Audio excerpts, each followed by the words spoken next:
Ketika kita cetak kartu peserta ujian, this daftar sscasr.bkn.go.id page cannot be found. Untuk formasi P3K Guru, kita sudah pengumuman, sudah ada tombol cetak kartu peserta ujian. Namun ada di antara teman-teman yang mana ketika kita cetak kartu peserta ujian, di sini kita tidak akan menemukan kartu peserta ujian. Malah di sini hasilnya this daftar sscasr.bkn.go.id page cannot be found. Kira-kira bagaimanakah penyebabnya? Bagaimana solusinya? Silahkan simak video ini sampai selesai. Namun sebelum kita lanjutkan, perlu saya ingatkan bagi teman-teman yang belum subscribe, silahkan klik tombol subscribe-nya dan aktifkan notifikasi loncengnya sehingga nanti jika ada update video terbaru, teman-teman tidak akan ketinggalan informasi. Baiklah sobat-sobat semuanya, telah diumumkan mulai tanggal 23 Agustus 2021 bahwa untuk P3K Guru itu sudah ada keputusan teman-teman terkait tentang kartu peserta ujian.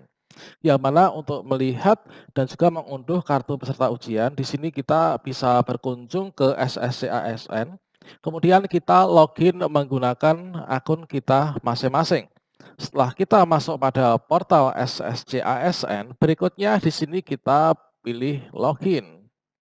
Maka kita akan diarahkan menuju halaman login, teman-teman. Nah, di sini kita nanti memasukkan username dalam bentuk nick dan juga passwordnya. Di sini kita masuk, maka nanti kita akan bisa masuk pada bagian resume, kemudian kita mencetak kartu ujian itu pada bagian di sini. Di bawahnya tulisan, silahkan klik tombol di bawah ini untuk mencetak kartu ujian ya. Ini kita bisa klik di sini teman-teman. Nah, otomatis nanti akan muncul di sini untuk kartu peserta ujian, otomatis akan terunduh teman-teman. Ini adalah wujud dari kartu ujian kita. Namun teman-teman ada golongan-golongan tertentu yang belum bisa mencetak kartu ujian. Mari kita perhatikan dengan seksama.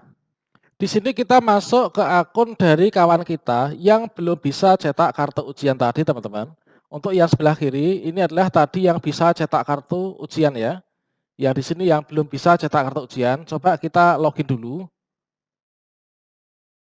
Nah, di sini kita sudah masuk di resume, kemudian kita scroll di sini. Berikutnya di sini untuk kalau misalkan di sini kita cetak kartu ujian, ini kita akan mendapatkan tampilan seperti ini. Nah, ini. This daftar SSCASN ini tidak dapat ditemukan. Kira-kira penyebabnya apa, teman-teman? Dan solusinya bagaimana? Nah, di sini teman-teman, coba kita perhatikan. Nah, ini kita kembali lagi ya. Oke, kita kembali lagi. Nah, di sini ini adalah yang tidak bisa cetak kartu ujian. Sementara yang di sini ini adalah yang bisa cetak kartu ujian. Perbedaannya teman-teman, itu adalah seperti ini. Yang di sini yang bisa cetak kartu ujian, ketika kita klik di sini, nanti hasilnya seperti ini. Ini adalah kawan-kawan yang menjadi guru honorer di sekolah negeri dan juga guru honorer K2. Sementara yang di sebelah sini, yang tidak bisa cetak kartu ujian, ini adalah sampel dari kawan kita, yang mana beliau itu mengajar di sekolah swasta, teman-teman. Nah, seperti itu. Jadi di sini kita dari sekolah swasta. Coba kita cek, teman-teman. Ini yang tidak bisa cetak kartu ujian ya. Nah, di sini, coba ini kita perhatikan. Di sini terdaftar sebagai guru swasta di Dapodik ya. Terdaftar sebagai guru swasta di Dapodik. Sementara untuk yang di sini tadi yang bisa mencetak kartu ujian tadi ini adalah teman-teman yang dia itu dari sekolah negeri. Nah, ini. Di sini yang bisa cetak kartu ujian terdata sebagai guru negeri di Dapodik. Ini yang tidak bisa cetak kartu ujian terdata sebagai guru swasta di Dapodik. Kira-kira mengapa penyebabnya bisa seperti itu? Nah, di sini teman-teman kita harus ingat ya. Coba kita berkunjung ke guru-p3k.kemdikbud.go.id terkait tentang alur seleksi.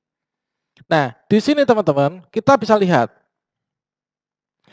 Di sini adalah kita pengumuman hasil sanggah ini merupakan momentum nanti untuk teman-teman yang akan mengikuti tes tahap 1.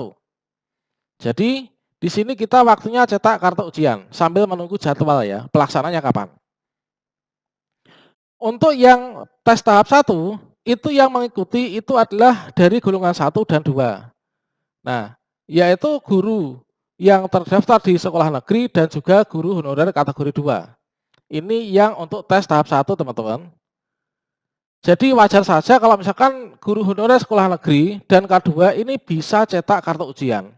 Sementara untuk yang guru honorer sekolah swasta dan lulusan PPG, di sini nanti ikut tesnya itu di tes tahap kedua ini. Nah ini teman-teman, ikut tes tahap kedua. Jadi nanti memilih formasi dan cetak kartu ujian itu pada saat mau tes tahap 2. Jadi terjawab sudah ya teman-teman. Bagi teman-teman yang saat ini ketika kita itu login akun SSCASN untuk guru yang terdaftar sebagai guru swasta, mengapa kita tidak bisa cetak kartu peserta ujian? Itu dikarenakan memang untuk yang dari sekolah swasta dan juga lulusan PPG, ini nanti cetak kartu ujiannya itu setelah pemilihan formasi pada menjelang tes tahap 2. Itu teman-teman. Kemudian pada saat tes tahap 2 yang jadi peserta itu nanti bertambah teman-teman. Yang pertama ini adalah dari teman-teman guru honorer K2 dan guru honorer sekolah negeri yang tidak lulus tes tahap 1. Kemudian di sini teman-teman dari guru honorer sekolah swasta dan juga lulusan PPG. Nah, ini di sini nanti sama halnya dengan ketika dulu teman-teman itu melakukan pendaftaran ya, melakukan pendaftaran pada saat di tahap bagian yang ketiga memilih formasi, maka di sana kan masih kosong ya, adanya itu hanya terdaftar di Dapodik saja. Kemudian dari instansi mana. Ketika memilih instansi yang akan dilamar, di sana tidak diketemukan. Nah, ini berlanjut sampai dalam tahap cetak kartu peserta ujian. Dari sekolah swasta, ini belum bisa cetak kartu peserta ujian seperti halnya dari teman-teman yang dari sekolah negeri. Nah, nanti bisa cetak kartu ujiannya itu adalah menjelang pelaksanaan tes tahap 2. Jadi bagi teman-teman yang saat ini belum bisa cetak kartu ujian, begitulah penjelasannya. Terus apa yang harus dilakukan? Yang harus dilakukan adalah sesering mungkin teman-teman itu login ke akun SSCASN-nya sambil melihat timeline teman-teman. Sambil melihat timeline jadwal setelah pelaksanaan tes tahap 1 nanti akan ada jadwal untuk memilih formasi untuk tes yang tahap 2. Jadi teman-teman nanti bisa login pada saat itu, kemudian memilih formasi yang masih tersedia di sistem. Setelah itu barulah teman-teman nanti bisa mencetak kartu peserta ujian menjelang tes tahap 2. Demikian, semoga bermanfaat. Wassalamualaikum warahmatullahi wabarakatuh.